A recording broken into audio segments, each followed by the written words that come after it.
Rencana pemerintah pusat yang akan menaikkan harga BBM khususnya subsidi disikapi beragam oleh Wakil Rakyat Sumatera Selatan yang duduk di bangku DPRD, di mana agar kenaikan BBM tidak berdampak menimbulkan inflasi yang berlebihan. Pemerintah pusat dalam waktu dekat berencana menaikkan harga BBM subsidi.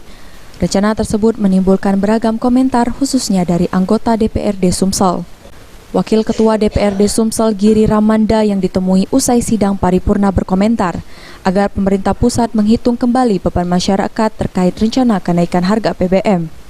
Karena diharapkan agar kenaikan BBM nantinya tidak menimbulkan inflasi yang berlebihan dan tidak memancing kepanikan di tengah masyarakat. Harap bahwa pemerintah pusat ketika mengambil kebijakan terhadap bahan bakar minyak ini mohon diperhitungkan apa yang menjadi beban masyarakat setelah ini naik. Artinya pemerintah harus menyiapkan langkah-langkah agar peningkatan harga BBM ataupun ada koreksi terhadap harga BBM ini tidak mengakibatkan peningkatnya beban berlebihan di masyarakat. Artinya harus dihitung, dipertimbangkan bahwa kenaikan harga ini tidak memancing inflasi yang berlebihan, tidak memancing kepanikan masyarakat, dan tidak menimbulkan ekspektasi yang Sementara itu, Wakil Ketua Komisi 5 DPRD Sumsel dari fraksi PKS menilai jika kenaikan harga BBM di kondisi saat ini belum tepat, dikarenakan ekonomi masyarakat yang belum pulih akibat pandemi COVID-19.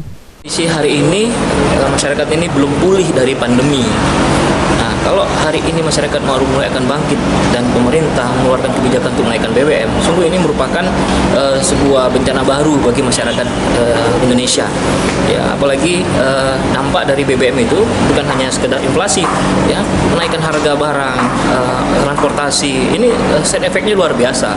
Maka kami fraksi PKS menolak menaikkan BBM. Apapun dalihnya kurang tepat sasaran. Selanjutnya DPRD Sumsel khususnya fraksi PKS akan terus menyuarakan penolakan BBM saat ini.